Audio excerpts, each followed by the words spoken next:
అందరికీ నమస్కారం. రేపు 14వ తారీఖున అమావాస్య. అమావాస్య అంటే మన ప్రకృతి పౌర్ణమికి ఏ విధమైనటువంటి పౌర్ణమి కిరణాలకు ఏ విధమైనటువంటి పవర్స్ ఉంటాయో ఆ కిరణాలకి, అలాగే అమావాస్యకి మన ప్రకృతి కొంత ఆందోళన గురవుతుంది. అదేవిధంగా ఆ టైంలో మన శరీరంలో కఫం ఎక్కువ పెరుగుతుంది.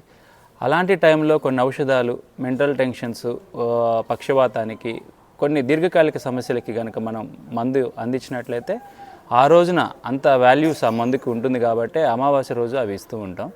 ఆ రోజు నాజిల్ డ్రాప్స్ ప్లస్ అమావాస్య తీర్థం అని ఒకటి హర్బ్స్, ఒక 120 రకాల హర్బ్స్ కలుస్తాయి దాంట్లో.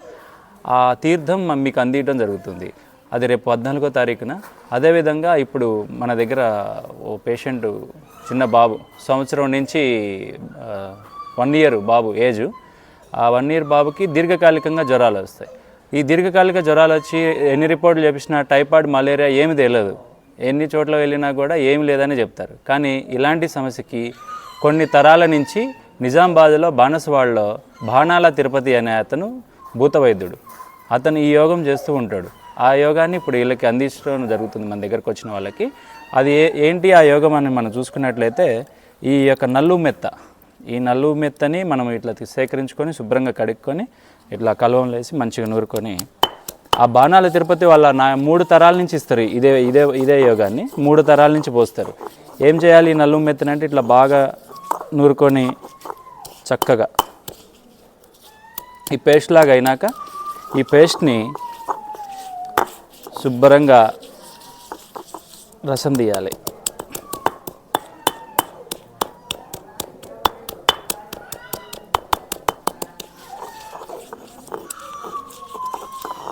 రమ్మనమ్మా, తీసుకురా, బాబాని తీసుకురండి. కంటిన్యూ ఉండి.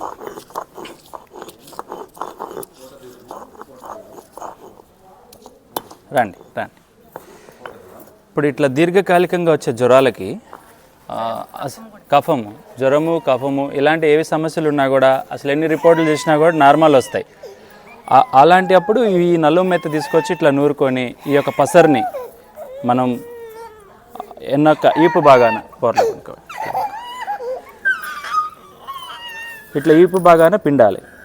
ఈ నల్లు మెత్త రసాన్ని కనుక ఇట్లా ఈపు బాగాన పిండితే మంచిగా శరీరానికి ఇట్లా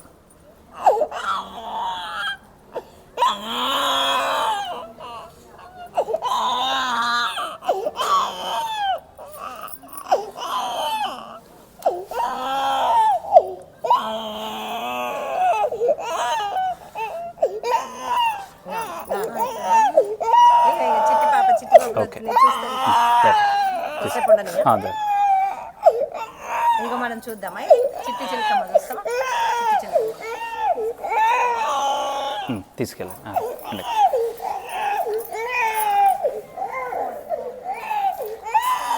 ఈ విధంగా చేసినట్లయితే అసలు దీర్ఘకాలికంగా ఎందుకు వస్తుందో జ్వరం అని తెలియని జ్వరాలకు కూడా, విష జ్వరాలకి కానీ ఏ జ్వరమైనా సరే ఎందుకు వస్తుంది జ్వరం అని తెలియని జ్వరాలకు కూడా ఈ విధంగా చేసినట్లయితే చక్కగా చాలా విముక్తి పొందవచ్చు మనం. ఇట్లాంటి వైద్యాలు చాలామంది చేస్తూ ఉంటారు మన గ్రామీణ ప్రాంతాల్లో. అదేవిధంగా ఇట్లా చెట్లు పెంచి ఇక్కడ మోకిలా పిల్లిగుళ్ళ గ్రామంలో మనం అందిస్తూ ఉన్నాం. మీ అందరికీ తెలుసు కూడాను. ఇట్లాంటి అన్ని అవకాశాలు కూడా సద్వినియోగం చేసుకుంటారని. నమస్కారం.